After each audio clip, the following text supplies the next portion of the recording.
नमो तस् भगवतो अरहतो सम्मा संबुद्धस्स। नमो तस् भगवतो अरहतो सम्मा संबुद्धस्स। नमो तस् भगवतो अरहतो सम्मा संबुद्धस्स। बुद्धं धम्मं संघं नमस्कार। तो सबको जय भीम, नमो बुद्धाय। शुरू करते हैं।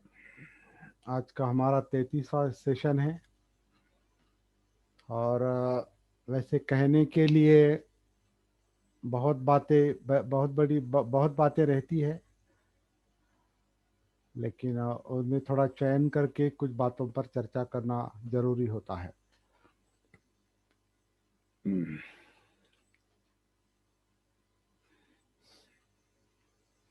जब हम जीवन की ओर देखते हैं, अपने आप की ओर देखते हैं कि हम क्या है, कौन है।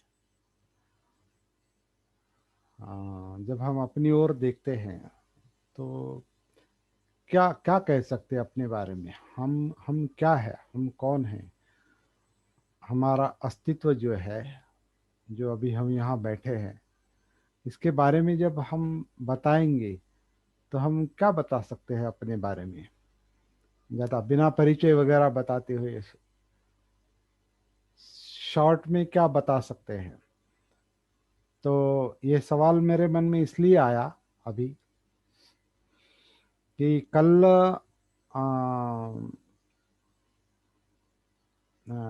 ठाणा के एक बुजुर्ग हैं जिनका नाम निवृत्ति सोरटे सर है। माया जाधव मैडम शायद पहचानती होंगी उनको। आ, सोरटे सर जी से मैं बात कर रहा था। और वो जीवन की तीन गाथाएं, मतलब मराठी जो किताब है जीवनाचा तीन गाथा, वो बहुत ही सीरियसली पढ़ते हैं। वो बहुत बारीकी से पढ़ते हैं और समझ लेने की कोशिश करते हैं। उनकी उम्र 84 ईयर्स है, 84 साल उम्र है उनकी। और अम्बेडकरवादी कार्यकर्ता है, बहुत पुराने कार्यकर्ता है। बाबा साहब को भी उन्होंने देखा है और नज़दीक से उनके आंदोलन से उनसे उनके बहुत नज़दीक थे। बहुत सारे नेताओं से भी उनका व्यक्तिगत परिचय है। बहुत स्टडीड आदमी है। आ, बुद्ध धम्म से भी बहुत अच्छी, बुद्ध धम्म में बहुत अच्छी रुचि रखते हैं। बाकी ज्ञान भी उनके पास बहुत है। बहुत मैं उनको एनसाइक्लोपीडिया कहता हूँ। एनसाइक्लोपीडिया मतलब उनके पास बहुत बड़ा, बहुत बड़ी वोकेबलरी है। बहुत बड़ा ज्ञान है, बहुत बड़ा शब्द संग्रह भी है। और आंदोलन का ज्ञान है, बुद्ध धम्म का ज्ञान है, बाबा साहब का ज्ञान है। आ, बाबा साहब से लेकर अब तक जितना भी ये है, हम्म, जितनी भी सोशल एक्टिविटीज, पॉलिटिकल एक्टिविटीज, धार्मिक एक्टिविटीज जितने भी हुई है, उनका बहुत अच्छा लेखा जोखा उनके पास है। तो मैं उनको बहुत बारीकी से सुनता हूँ। तो आजकल वो जीवन की तीन गाथाएं मतलब मराठी में वो पढ़ रहे हैं। तो उनको अब उनको ऐसा लगा कि क्या आप मुझे बता सकते हैं क्या, आप मुझे सिखा सकते हैं क्या। अ, मैंने कहा मैं सिखाता तो नहीं, लेकिन मैं अपने अनुभव आपके साथ शेयर करूंगा जो मैं हमारे सेशन में रखता हूँ। अ, क्योंकि वो सेशन में नहीं बैठ सकते, उनके पास कोई अच्छा ये एंड्रॉयड मोबाइल नहीं है। वो सिंपल मोबाइल इस्तेमाल करते हैं बात करने के लिए। तो मैंने उनसे कहा कि ठीक है, बात करेंगे। तो कहाँ से शुरू करेंगे। सामने एक बुजुर्ग बैठे हैं, अनुभवी व्यक्ति हैं, स्टडीड व्यक्ति है, जीवन का बहुत कुछ अनुभव लिए हुए व्यक्ति है। उनके साथ सिंपल भाषा में ये धम्म कैसे शेयर किया जा सकता है, अपनी साधना कैसे शेयर की जा सकती है। तो मैंने उनसे कहा कि जब हम अपने जीवन की ओर देखते हैं, जब हम अपनी ओर देखते हैं, अपने जीवन की ओर देखते हैं, तो क्या देखना चाहिए, क्या है हमारे बारे में, हम क्या कह सकते हैं। हमें जैसे कि हमारा प्रॉब्लम सॉल्व करना है, इसलिए इसके लिए बुद्ध धम्म से क्या लाभ है, इसके लिए हम प्रयास कर रहे हैं, लेकिन कहाँ से शुरुआत करेंगे। तो पहले अपने आप को देखना पड़ेगा। और जब अपने आप को देखते हैं, जीवन की तरफ, अपनी तरफ जब देखते हैं, तो दो बातें तुरंत समझ में आती हैं कि जो अब हम अभी बैठे हैं, हम अभी बैठे हैं, तो ये शरीर है, ये काया है, और ये काया जिंदा है।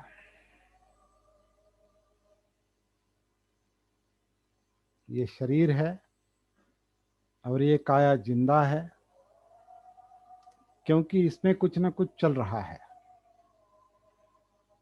और इस जिंदा काया में सब कुछ कुछ तनाव के प्रॉब्लम हैं जो हमारे लिए प्रॉब्लम बनते हैं। इसमें सुख भी है, जीवन में सुख भी है, लेकिन दुख ज़्यादा है, विचलन ज़्यादा है, तनाव ज़्यादा है, चिंताएं ज़्यादा है। अभी जिनके साथ में बात कर रहा था, वो 84 या 84 साल के बूढ़े हैं, तो उनके प्रॉब्लम अलग है, बुढ़ापे के प्रॉब्लम उनके अलग है।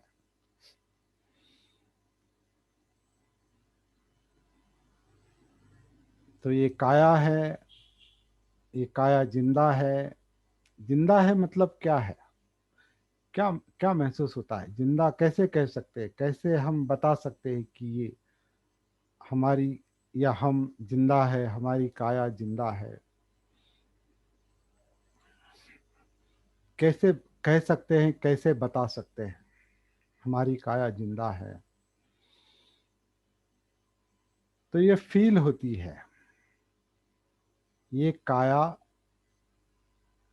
फील होती है, महसूस होती है, कुछ ना कुछ अंदर अनुभूति होती है।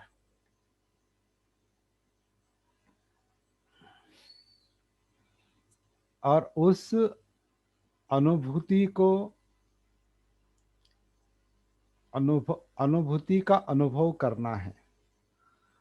उस अनुभूति का, उस जिंदा काया का जिंदापन जो है, जो फीलिंग है, जिसे हम वेदनाएं कहते हैं, सुख दुख और न्यूट्रल, वो जो वेदनाएं हैं, वो जो जिंदापन है, वो महसूस होता है, इसलिए जिंदापन महसूस होता है।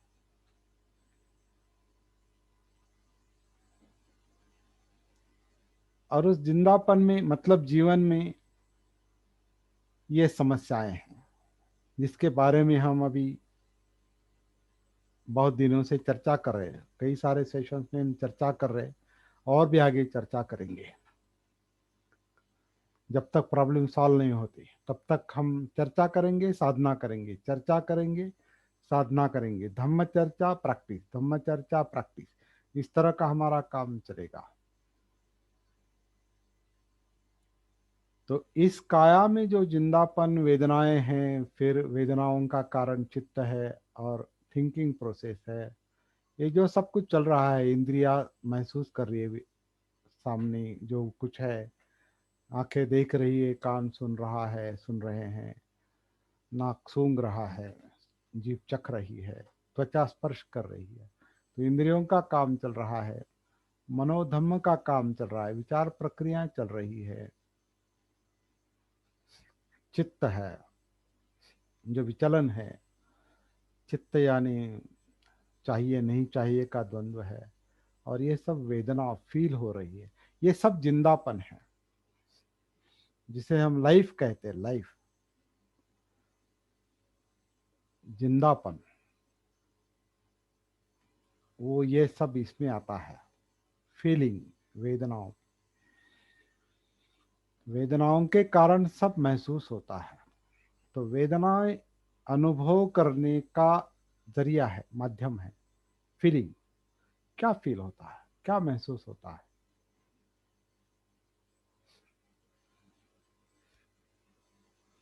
और महसूस करने का जो गुणधर्म है वो सती है, जागृति है, भान है। जो भी अंदर हो रहा है, काया में महसूस हो रहा है, वो जो जिंदापन महसूस हो रहा है, वो अवेयरनेस के कारण, भान के कारण, सती के कारण। अगर वो महसूस नहीं होगा तो फिर जीवन महसूस नहीं होता। जिंदा होते हुए भी हम एक तरह से मृतवत होते हैं। इसलिए वो गाथा हमने 2-3 बार देखी है। अपमादो अमत पदंग पमादो मच्छुनो पदंग। जो जागृति है वही जिंदापन है, सती है, जिंदापन है। तो जिंदापन से ये जीवन महसूस होता है। जीवन महसूस होगा तो जीवन समझ में आएगा, जीवन की समस्याएं समझ में आएगी, प्रॉब्लम समझ में आएंगे। प्रॉब्लम का, यानी जिसे एक शब्द में दुख कहा है, दुख कोई भी हो, दुख समझ में आएगा, दुख का कारण समझ में आएगा, निवारण करना समझ में आएगा, और वो मार्ग समझ में आएगा। लेकिन पहले ये काया में जो ये जिंदापन है, जीवन जो है वो महसूस होना चाहिए। वो महसूस करना पहला काम है। भले वो कितना विचलित क्यों ना हो, हमारा जीवन ठीक नहीं चल रहा है, कितनी भी प्रॉब्लम क्यों ना हो, कितना भी दुख क्यों ना हो, कितनी भी चिंताएं क्यों ना हो, तनाव हो, अकेलापन हो, डर हो, कुछ भी हो, एक शब्द में कितना भी दुख क्यों ना हो, उसे पहले महसूस करेंगे। जो इस जीवन में महसूस होता है, जिंदापन में महसूस होता है, उसे महसूस करेंगे और उसका स्वरूप महसूस करेंगे, उसका सत्य महसूस करेंगे। और वो जो सत्य है उसे धम्म कहा है। वो जो सत्य है जीवन में और जिंदापन में, जो सत्य है, वो सत्य महसूस करना मतलब धम्म महसूस करना है। तो एक बहुत प्रसिद्ध गाथा है, धम्मपद की जो गाथा है, कि धम्म धम्म किसके समझ में आता है। वो गाथा बताती है कि धम्म किसे समझ में आता है। धम्मधर, धम्मधर मतलब धम्म जिसके समझ में आता है, धम्म जो धारण करता है, धम्म जो समझता है। वो कौन समझता है? तो धम्मं कायेन पश्यति, धम्मं कायेन पश्यति सवे धम्मधरो होती। धम्मधर कौन होता है? जो धम्म यानी जीवन काया से महसूस करता है, मतलब काया में महसूस करता है। धम्म यानी सत्य है, जीवन है। तो वो काया से महसूस करना है। धम्मं कायेन पश्यति, पश्यति यानी देखना, महसूस करना। कायेन पश्यति, काया से महसूस करता है, मतलब काया से धम्म महसूस होते हैं। इसका मतलब ये है, अगर धम्म महसूस करने हैं तो पहले काया में उतरना पड़ेगा, मतलब कायानुसति में आना पड़ेगा।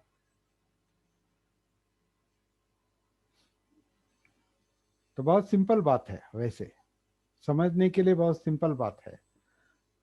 जैसे वो दादाजी कह रहे थे कि हाँ बहुत सिंपल है काया में उतरना, लेकिन इतना करना इतना आसान नहीं है, इसे अनुभव करना इतना आसान नहीं है।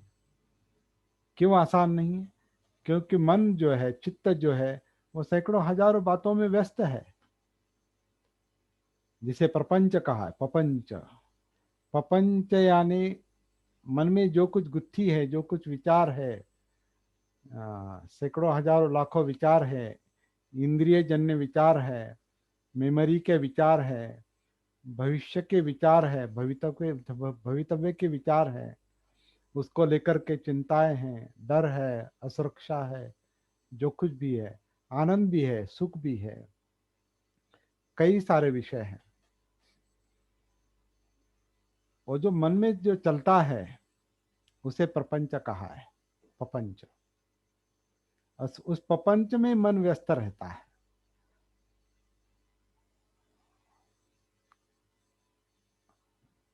प्रपंच में मन व्यस्त रहता है और अपनी अपनी आजीविका यानी जीवन शैली, आपके हमारे जीने का आ, तरीका कैसा है, जीवन लाइफ स्टाइल कैसी है, जीवन शैली कैसी है। सुबह उठकर, सुबह उठने के बाद फिर सुबह उठने तक, दूसरी सुबह उठने तक हमारे 24 घंटे किस तरह से जाते हैं। दिन कैसा जाता है, हफ्ता कैसा जाता है, महीना कैसा जाता है, साल कैसा जाता है, हमारा पूर्व जीवन कैसे कैसे बीता है, उन सब से प्रपंच बना है। तो सबके संस्कारों से हमारा ये प्रपंच बना है, मतलब मनोविज्ञान, मन बना है, चित्त बना है। चित्त तो अलग अलग अलग गुणधर्म है। चित्त इस प्रपंच में कुछ चाहिए कुछ नहीं चाहिए बोल कहता है। हाँ, कुछ चाहिए प्रपंच में, ये चाहिए वो नहीं चाहिए, ये चाहिए वो नहीं चाहिए, इस द्वंद्व में, संघर्ष में हमेशा रहता है। तो ये प्रपंच, प्रपंच में मन बिजी होने के कारण काया में उतरना, काया को अंदर महसूस करना कठिन जाता है। और आप अभी 32 सेशन हमारे हो गए, और जो लोग सीरियसली प्रैक्टिस करते हैं वो जानते हैं कि सिंपल ये शरीर जो आन करता है, शरीर अपान करता है नैसर्गिक रूप से, जिसे हम अनात्म आन अनात्म अपान कहते हैं, नैसर्गिक आन नैसर्गिक अपान, जो सिंपली ये काया करती है, शरीर करता है। तो इस ये जो नैसर्गिक आन और अपान है, बहुत सिंपल बात है वैसे, लेकिन वो सिंपल बात भी, वो सिंपल कार्य भी महसूस करना कितना कठिन है, हम सब लोग जानते हैं। इसका मतलब यह है कि काया में उतरना, अपने आप के संपर्क में आना सांस के आधार से कितना कठिन है, ये हम जानते हैं। तो काया के संपर्क में आना कठिन है, तो फिर वेदनाओं को महसूस करना कठिन है, चित्त को महसूस करना कठिन है, और प्रपंच को यानी मनोधर्मों को महसूस करना कठिन है। तो फिर प्रॉब्लम सॉल्व करना कठिन है। लेकिन ये काम करना है, डट के करना है, व्यायाम करके, मतलब प्रयास करके, साधना करके ये काम करना है, इसका संकल्प करना है। जब तक हम ये संकल्प नहीं करते तब तक ये काम नहीं होने वाला। आज सुबह मेरे मन में और एक विचार आया कि हमारे जो सेशन चलते हैं ना, इतवार और गुरुवार, इतवार गुरुवार और शाम को चलते हैं। आज ये इतवार का थोड़ा ठीक है, लेकिन गुरुवार सब लोग काम बाकी करके शाम को 9 बजे सेशन को आते हैं। ये साधना सीखने के लिए बिल्कुल उचित समय नहीं है, बिल्कुल उचित समय नहीं। क्यों उचित समय नहीं है? कि माइंड रिलैक्स नहीं रहता है, मन मन फ्री नहीं रहता है, उस पर बहुत सारा बोझ रहता है, टेंशन रहता है, दिन भर की थकान रहती है, शारीरिक थकान रहती है, मानसिक थकान रहती है। और उसको हम साधना बताएंगे, उस मन को हम साधना समझाएंगे अपने आप को, तो वो तैयार नहीं रहेगा। इसलिए बहुत सारे लोग थके भागे यहाँ बैठते हैं, फिर भी साधना समझ लेने की कोशिश करते हैं, ठीक है, जितना समझ में आया है अच्छी बात है, लेकिन इतना पर्याप्त नहीं है। ये काम जो है, साधना का काम जो है, ये इसे प्रायोरिटी देना जरूरी है। प्रायोरिटी यानी क्या कहेंगे, अहमियत देना, इसको महत्व देना।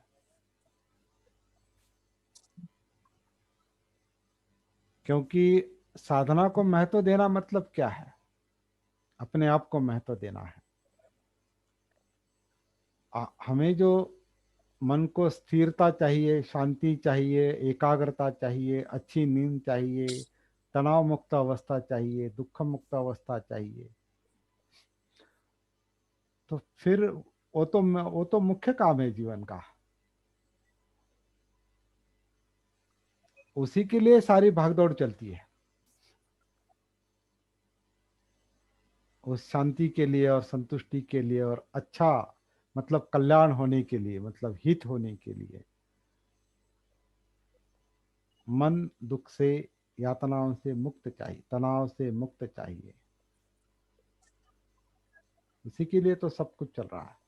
तो ये प्रॉब्लम सॉल्व करने के लिए हमें जो साधना करनी है, उसको अहमियत देनी पड़ेगी, महत्व देना पड़ेगा। ये सेकेंडरी या टर्शरी, मतलब ये मतलब क्या? सेकेंडरी मतलब द्वितीय दर्जा का या तीसरे दर्जा का काम नहीं है, चलो बाद में देखेंगे, जब समय मिला तब तब देखेंगे। कुछ लोग कहते हैं ना, बाद में, ये हमें बहुत काम है, ये है वो है। लेकिन ये काम क्या है, ये समझ लेना बहुत जरूरी है। ये किस तरीके का काम है, ये सबसे इम्पोर्टेंट काम है, क्योंकि इसी के लिए सब भागदौड़ चल रही है। तो फिर बाद में देखेंगे, रिटायर होने के बाद देखेंगे, समय मिलने के बाद देखेंगे।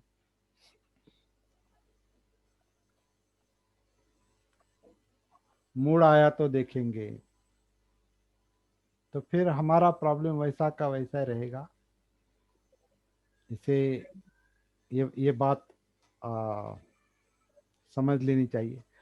तो ये कैसे समझेंगे? अपने आप के संपर्क में आकर, सती से, जागृति से। और ये काम, ये अनुसंधान हम कर रहे हैं।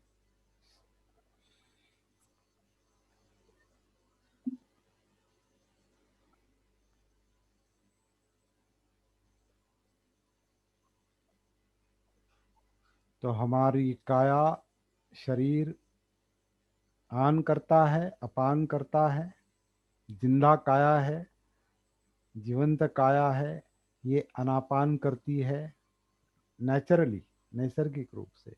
ये बहुत इंपॉर्टेंट पॉइंट है, मैं बार बार दोहराता हूँ। नैसर्गिक सांस को देखना है। सांस को लेना नहीं है, छोड़ना नहीं, लेने की छोड़ने की आवश्यकता नहीं। सांस लेना छोड़ना हमारा काम नहीं है, अनापान हमारा काम नहीं है। वो शरीर का वो जीवन का कार्य है, नैसर्गिक कार्य है। सांस नहीं भी लिया, नहीं भी छोड़ा, शरीर सांस अंदर लेता है, शरीर छोड़ता है।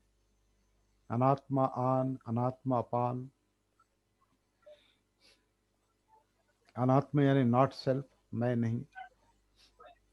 अनात्मा आन, अनात्मा अपान किस तरह से चल रहा है, ये देखते देखते हम काया में उतरते हैं।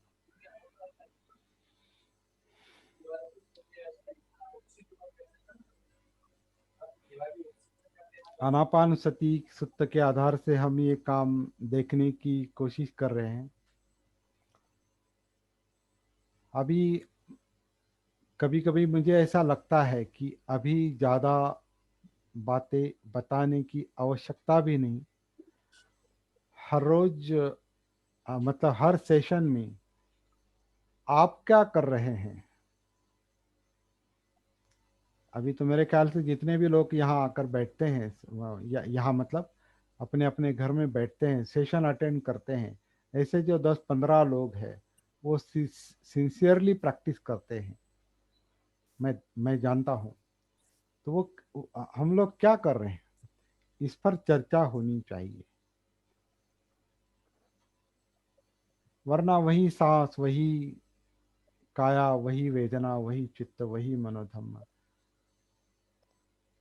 आपकी काया क्या कहती है?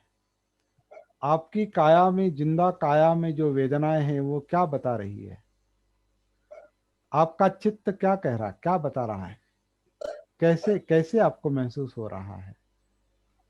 आपके आपके जो मनोधर्म है, जो मानसिक क्रिया है, प्रपंच जो है मन का, वो आपको कैसे कैसे लग रहा है, कैसा कैसे महसूस हो रहा है, किस तरह से, किस तरह का है वो मनो, किस तरह के मनोधर्म है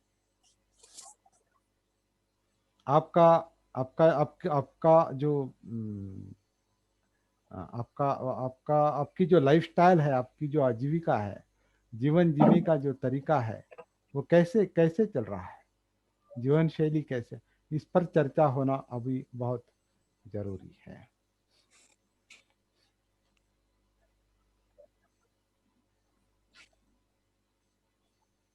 तो ये सेशन जब चलते हैं, कम से कम ये सेशन जब चलता है तो आप और मैं अपने आप से ज़्यादा 100% कनेक्टेड रहने की कोशिश करेंगे, कम से कम यहाँ। और जब आप साधना के लिए बैठते हैं तब, और वैसे निरंतर चलने वाला काम है। एक सवाल भी उन्होंने एक सवाल भी पूछा, वो दादा ने, वो सर ने, कि ये प्रैक्टिस कब करनी है? सोरटे सर ने ये सवाल पूछा कि ये प्रैक्टिस कब करनी है? तो मैंने कहा, अभी हम चर्चा कर रहे हैं और प्रैक्टिस भी कर रहे हैं, इस क्षण में कर रहे हैं। तो सती साधना जो है वो इस क्षण की साधना है।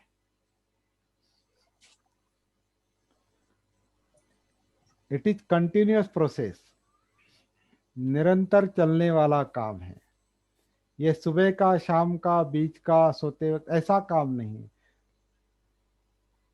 जब हम जिंदा है और ये जिंदा शरीर आन करता है, अपान करता है, ये काया आन करती है, अपान करती है, इसमें वेदनाएं है, फीलिंग है, सुख दुख है, न्यूट्रल वेदनाएं हैं, चित्त है, चाहिए नहीं चाहिए, लोभ द्वेष राग द्वेष, इसके मुताबिक मनोधर्म काम करते हैं, या मनोधर्म के मुताबिक, विचार प्रक्रिया के मुताबिक चित्त प्रज्वलित होता है, चेतता है, उद्दीपित होता है। तो ये निरंतर चलने वाला काम है। आंखें देख रही है, कान सुन रहे हैं, इंद्रियों का काम चल रहा है। तो जीवन एक प्रवाह है, जीवन एक गति है, और ये गति निरंतर है, जन्म से मृत्यु तक। ये जीवन की गति जो है ये निरंतर चल रही है, इसको कहीं भी खंड नहीं है। जहाँ खंड है वहाँ मृत्यु है। अगर इसका एहसास नहीं, इसका अनुभव नहीं, इसको हम सती जागृति से महसूस नहीं कर रहे हैं, तो वो एक मृतवत अवस्था है। तो इस जीवन की गति को सती के साथ, जागृति के साथ महसूस करने का जो काम है, वो निरंतर चलने वाला काम है, हर मोमेंट में चलने वाला काम है, हर क्षण में चलने वाला काम है। अभी बैठे हैं, आप सुन रहे हैं, मैं बोल रहा हूँ, अपान बोल रहा है, आन, अपान, आन, अपान आपका चल रहा है, मौन में चल रहा है, कुछ फील हो रहा है काया में, चित्त है, प्रपंच है, मनोधर्म है, क्या है सब, ये महसूस करने का काम निरंतर करना पड़ेगा। और शुरू में ग्रेजुअली, मतलब स्टेप बाय स्टेप, एक एक करके करना पड़ेगा शुरू में। बाद में एक एक करके नहीं हो पाएगा वो, क्योंकि सब इकट्ठा एक ही है, काया एक ही है। काया में जो चित्त है, मन है, सब एक ही है, वो अलग नहीं कर सकते। लेकिन कहने के लिए अलग कहा है। ये सांस है, ये काया है, काया में वेदनाएं हैं, वेदना का कारण चित्त है, ये मनोधर्म में विचार प्रक्रिया है, ये इंद्रिया है। ये कहने के लिए अलग अलग बताए, वरना सब ऑल आर इंटरकनेक्टेड। सभी जो कार्य है वो एक दूसरे से जुड़े हुए हैं। जैसे हमारी गाड़ी होती है, गाड़ी किसे कहते हैं हम? गाड़ी का हैंडल अलग किया तो गाड़ी वो केवल हैंडल रह जाएगा। वो जब गाड़ी जब जिसे कहते हैं तो उसे वो हैंडल के साथ है, टंकी के साथ है, पेट्रोल टंकी के साथ है, मशीन के साथ है, ब्रेक के साथ है, क्लच के साथ है, किकर के साथ है, पहियों के साथ है, सीट के साथ है, मीटर है, लाइट है, सब मिलकर गाड़ी है। जैसे राजा मिलिंद और नागसेन का जो है ना, कि नागसेन क्या है। नागसेन राजा से पूछता है कि राजा मतलब आप कैसे आए हैं? तो कहते हैं कि मैं रथ से आया हूँ। तो रथ क्या है? तो राजा उत्तर देता है, अ,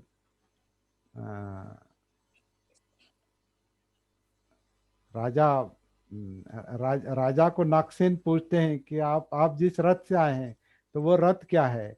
क्या वो रथ, रथ की जो आरी है वो रथ है क्या? पहिए रथ है क्या? होगा उस रथ को जो घोड़े जोड़े हैं वो रथ है क्या?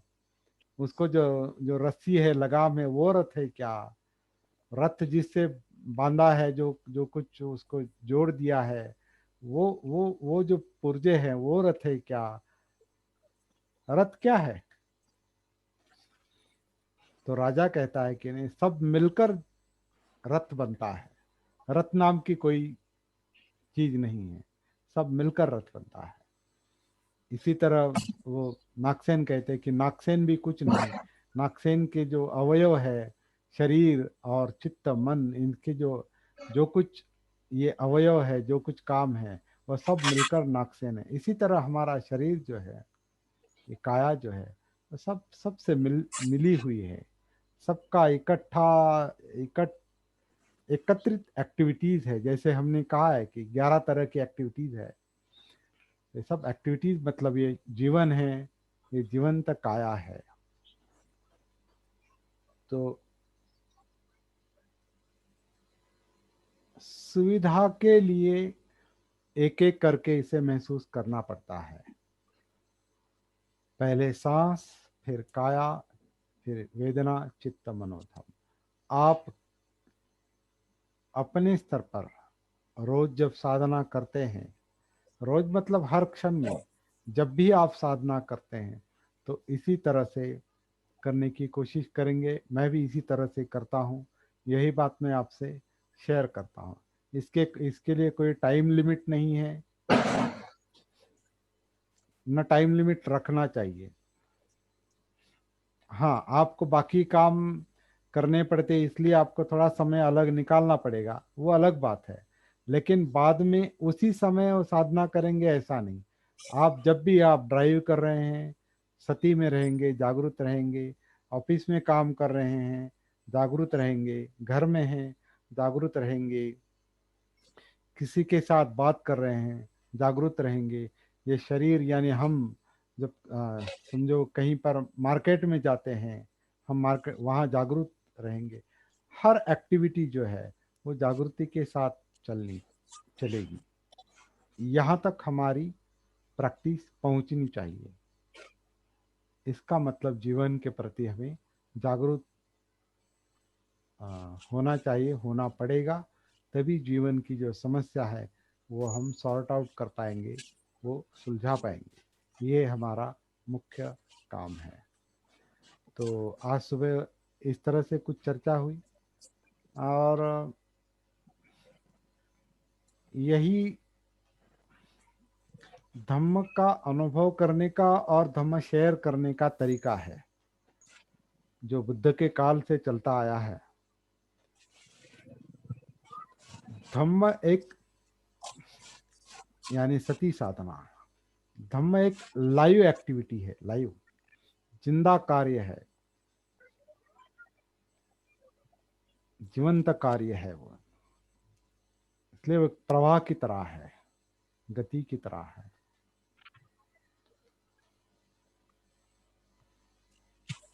सांस गति है, काया गति है, वेदनाएं गति है, चित्त गति है, मनोविज्ञान थिंकिंग प्रोसेस गति है। हर क्षण जो है वो गतिशील है, अनित्य है। नित्य नहीं मतलब अनित्य है, मतलब स्थिर नहीं, गतिशील है, कुछ भी स्थिर नहीं। हमारे जीवन का अणु रेणु, प्रत्येक क्षण, प्रत्येक पेशी, प्रत्येक संस्था मतलब सिस्टम गतिशील है, सक्रिय है, तभी हम जिंदा है।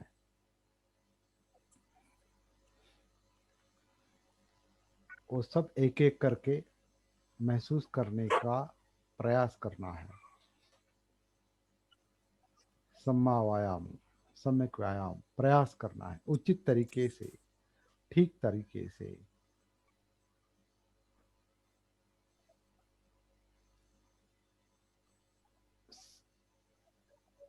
व्यायाम जो सम्मा व्यायाम जो कहा है वो उचित इसलिए कहा है कि व्यायाम का मतलब अपने आप को ज्यादा तकलीफ देने, एक्सरसाइज जैसे हम करते हैं ना, उठते बैठते हैं या बहुत जिम जिम को जाते हैं, इस तरह का अपने आप को तकलीफ देने का या कोई ध्यान साधना या कोई आत्मक्लेश की साधना करने का काम नहीं है। ये जीवन को समझ लेने का काम है, जागृति के साथ, सती के साथ। और ये सती एक एक सम्यक सम्यक तरीके से डेवलप की जा सकती है। इसको ज्यादा तनाव भी नहीं, तान भी नहीं देना है, उस पर प्रेशर भी नहीं डालना है, और इस शरीर को बहुत आलसी भी नहीं रखना है, निष्क्रिय नहीं रखना है, आलस में भी नहीं रहना है, और ज्यादा इसको इस पर ज्यादा तनाव भी नहीं देना है, टेंशन नहीं देना, मध्यम है। और मध्यम जो है वो सती है, जागृति है, और जागृति से ये सब महसूस होगा। तो महसूस करते करते क्या होगा, ये अस्तित्व जो है, जीवन जो है, काया वेदना चित्त मनोधर्म, ये सती के साथ शांत होते जाएंगे। जैसे काया काया में हम काया देखेंगे कायानुसति से, काया में जब हम काया देखेंगे तो काया शांत होगी। वेदना में वेदनाएं देखेंगे वेदनानुसति से, तो वेदनाएं शांत होती होगी। चित्तानुसति से चित्त शांत होगा, धम्मानुसति से मन शांत होगा। तो ये शांत होना पहले जरूरी है। सती प्रशांति लाती है, ट्रैंक्विलिटी, मन को, चित्त को, वेदनाओं को, काया को, सांस को पहले वो शांत करती है। अगर और जिस कारण ये सब शांत नहीं है, तो वो भी सती देखती है, जागृति देखती है कि हाँ ये कारण है, मेरे मन में ऐसे ऐसे विचार है, ऐसी ऐसी भावनाएं हैं, ऐसी ऐसी वेदनाएं हैं, इसके कारण ये सब विचलन है। तो ये सती देखती है, महसूस करती है, फिर वो कारण देखती है और कारण का निवारण करने की कोशिश करती है। फिर ये मन चित्त शांत होता है, काया शांत होती है। तो वहाँ शिलाचरण आता है, जो हम कहते हैं ना, पानाति पाता वेरमणि यदि दाना वेरमणि। शिलाचरण का काम अपने आप सती हमें बताती है कि ये जो हो रहा है गलत है, ये नहीं करना है, क्योंकि इसी के कारण विचलन है, इसी के कारण दुख है, यातनाएं हैं। तो सती बहुत बड़ा काम करती है। तो ये शिलाचरण होने के बाद हर हर हर हर हर पुर्जा जो है, अस्तित्व का हर अवयव जो है, हर हिस्सा जो है, वो शांत होता है, स्थिर होता है, और फिर अनुसंधान शुरू होता है कि दुख किस कारण से है। चित्त की अवस्था क्या है, चाहिए नहीं चाहिए का द्वंद्व, लोभ द्वेष का, राग द्वेष का, ये जो भागदौड़ चित्त की है, ये जो निरंतर कैसे चल रही है, क्यों चल रही है, जन्म से लेकर क्यों चल रही है, ये महसूस होता है और चित्त शांत होता है। क्योंकि सती यानी जागृत मन स्वयं स्वयं प्रॉब्लम सॉल्व करते हैं। मन स्वयं प्रॉब्लम सॉल्व करता है, चित्त स्वयं प्रॉब्लम सॉल्व करता है। ये चित्त का लक्षण है। लेकिन कौन सा चित्त, कौन सा मन स्वयं प्रॉब्लम सॉल्व करता है, दुख मुक्ति के लिए प्रयास करता है? जागृत चित्त, सती युक्त चित्त। क्योंकि सती के कारण ही चित्त को, मन को एक स्पेस मिलता है, एक स्पेस मिलता है। क्या स्पेस यानी? एक अवकाश मिलता है। चित्त अगर हमेशा, मन अगर हमेशा व्यस्त रहेगा, हमेशा भाग दौड़ करेगा, काया हमेशा भाग दौड़ करेगी, तो उसमें ये थोड़ा कठिन जाता है सती के साथ अपने आप पर काम करना। तो इसको थोड़ा शांत करने की आवश्यकता है, टेम्पररीली। बाद में आप अपने कार्यकलाप, क्रियाकर्म जो भी आपके चलते हैं, जो भी एक्टिविटीज आपकी जीवन में चलती है, वो तो चलती ही रहेगी। क्योंकि जीवन चलने का नाम है ना, जीवन चलने का नाम, जीवन हमेशा चलता रहता है, सक्रिय है, सक्रियता है उसमें, तो सक्रिय रहेगा। तो सक्रिय जीवन की सती बाद में रखना संभव है। सक्रिय सती रखना संभव है, अभ्यास से, साधना से, प्रैक्टिस से। अनापान, काया अनापान, और हम इसको, मैंने शायद आपको बताया है, अनापान सती, काया अनापान सती, काया वेदना अनापान सती, काया वेदना चित्त अनापान सती, काया वेदना धम्म अनापान सती, मतलब थिंकिंग प्रोसेस। इस तरह का आप करके देख सकते हैं, करके देख सकते हैं। ऐसा ही करना चाहिए ऐसा नहीं, लेकिन मैं अपने अनुभव आपसे शेयर करता हूँ, इसलिए मैं जो करता हूँ वो आपको मैं बताता हूँ। बाद में इसकी आवश्यकता नहीं, बाद में सीधा अगर इस वक्त ऐसा ऐसा अगर ऐसी अगर जरूरत है कि मुझे अपने मन के साथ जुड़ जाना है, थिंकिंग प्रोसेस में क्या चल रहा है, तो सती तुरंत वहां जाएगी और देखेगी कि क्या विचार चल रहा है इस वक्त, क्या चित्त में चल रहा है, क्या वेदना है, काया में क्या हो रहा है, सांस के स्तर पर क्या हो रहा है, बोलता हूं तो क्या हो रहा है, सुन रहा हूं तो क्या हो रहा है, देखता हूं तो क्या हो रहा है। तो हर क्षण में सती हमको जीवंत रखती है, जिंदा रखती है, मतलब जीवन को महसूस करने का अवसर देती है। और जीवन को जब महसूस करेंगे तो जीवन की समस्या को भी महसूस करेंगे, और फिर जीवन की समस्या सॉल्व होने का काम चलता रहेगा, निब्बान तक, दुख मुक्ति तक। इस तरह का ये हमारा साधना का काम है।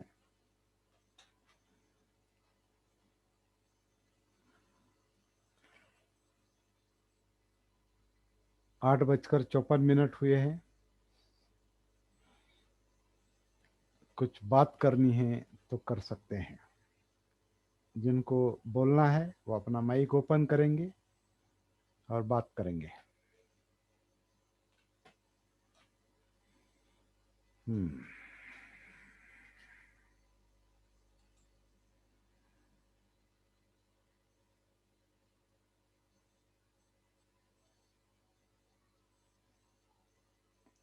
हमारे बीच बहुत अनुभवी लोग भी बैठे हैं।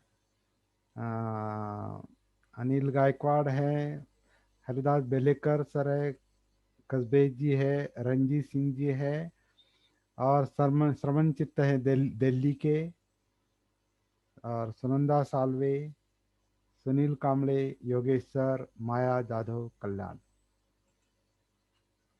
और आप सरमन सरमन चित्त जी है। जय भीम, नमो बुद्धाय सर। हम्म, हम्म, हम्म। सर कुछ कहना चाहते हैं तो कह सकते हैं, आपका माइक ओपन करके, आपको अगर कहना है कुछ तो, क्योंकि आप भी बहुत अनुभवी है। आपका माइक बंद है सर, आपका माइक बंद है। हाँ सर। मैं क्या कह सकता हूँ, अभी तो बस चल रहा है। अच्छा कभी कभी दर्शन करने के दिल करता था, मान के चलो कब मिल लेते हैं। अच्छा अच्छा अच्छा, बहुत बहुत अच्छा अच्छा। धम्मचारी समन चित्त, त्रिरत्न बौद्ध महासंघ के धम्मचारी हैं, बहुत बुजुर्ग हैं। मेरे बहुत पुरानी मित्र हैं। मेरे ख्याल से 20 साल हो गए हैं। बहुत हाँ, पुरानी हो गए पहचान, होंगे। हाँ, पुरानी पहचान है। और धम्म का बहुत अच्छा अभ्यास है, अध्ययन है। बहुत अच्छा ध्यान ध्यान में रुचि रखते हैं, बहुत अच्छा सिखाते भी हैं। आप यहाँ हैं, आपका बहुत बहुत स्वागत है। धन्यवाद सर, थैंक यू। बहुत बहुत धन्यवाद। तो और कोई कुछ अगर बात करना चाहता है तो कर सकते हैं। योगेश सर।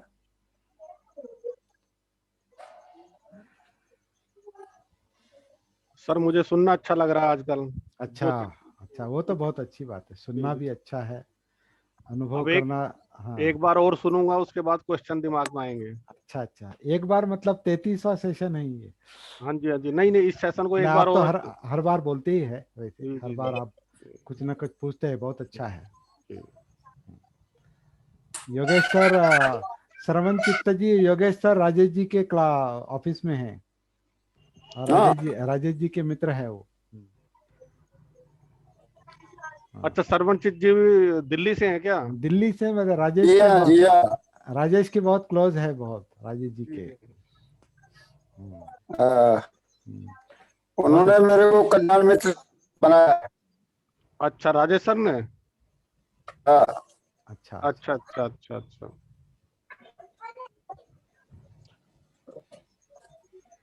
अभी वो राजेश बाहर है, मैनपुरी में थे, शायद आज शाम को आ जाएंगे।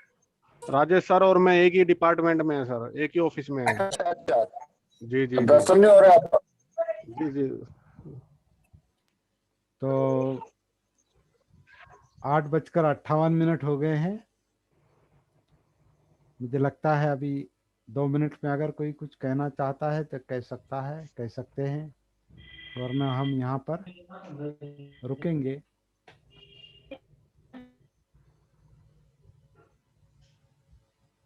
अगर सर धर्म की परिभाषा 2 लाइन में बतानी चाहिए तो कैसे बताएंगे?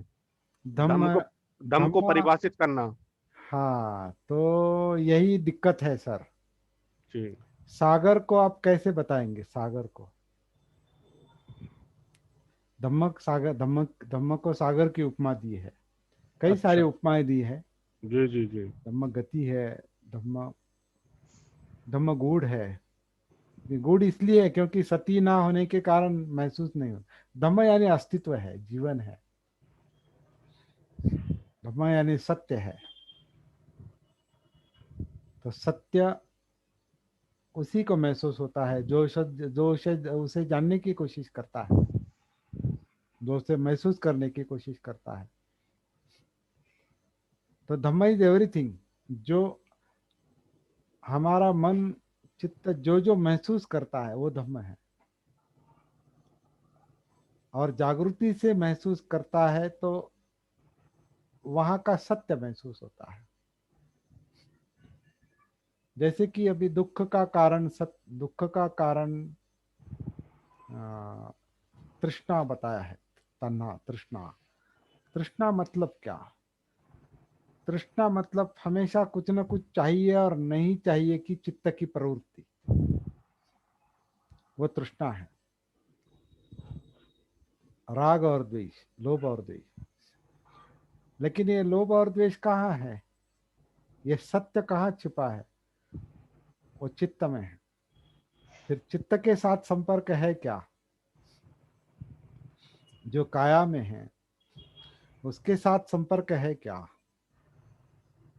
अगर नहीं है तो फिर चित्त का सत्य महसूस नहीं होगा, दुख भी महसूस नहीं होगा, दुख का कारण तृष्णा यानी चित्त वो भी महसूस नहीं होगा, उसको लेकर मन जो विचार करता है वो भी महसूस नहीं होगा, मतलब सत्य महसूस नहीं होगा, मतलब धम्म महसूस नहीं होगा। तो धम्म की व्याख्या करना बहुत कठिन है। धम्म महसूस करने की बात है, व्याख्या करने की बात नहीं। व्याख्या लॉजिक करती है। ये धम्मं कायेन पश्यति, इसी बात को हम अभी शुरू से देख रहे हैं। धम्मं कायेन पश्यति, धम्म काया से अनुभव करने की बात है। काया में काया देखकर,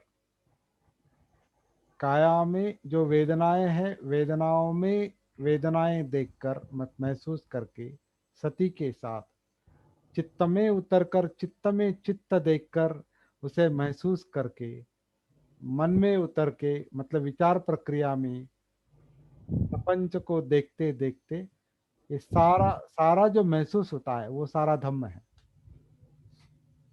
फिर आंखें जो देखती है विश्लेषण करती है, देखना मतलब क्या, आंख विषय और अंदर देखना, देखने का काम अंदर चलता है।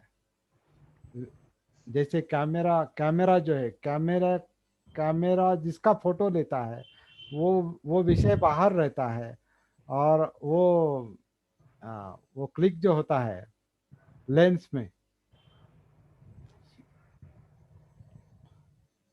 वहां से वो आ, प्रकाश उस ऑब्जेक्ट से प्रकाश अंदर आता है और उसका परिणाम अंदर फिल्म पर होता है या अंदर कैमरे में होता है। समझ रहे हैं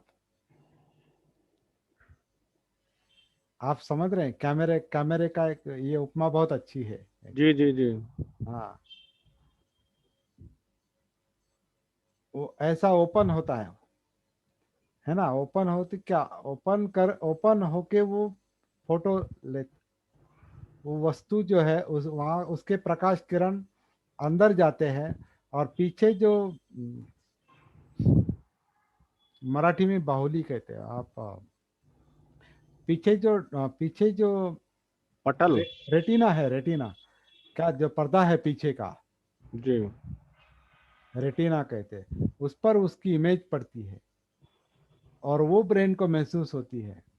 फिर उसको नाम दिया जाता है, ये फोटो योगेश जी का है, ये फोटो कैमरे का है, या इसका है या उसका है।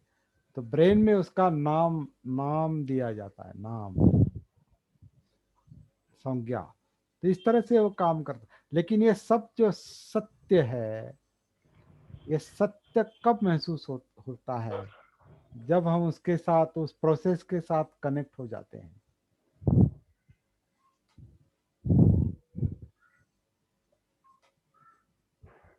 तो चलिए इसका इसमें लॉजिक लॉजिक काम नहीं करता, ये काया से ही देखना पड़ता है। इसलिए धम्मं कायेन पश्यति, धम्म जो है सत्य जो है काया से महसूस करने की बात है।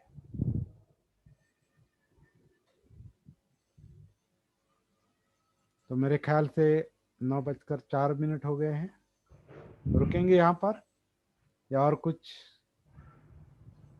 1-2 मिनट हम दे सकते हैं?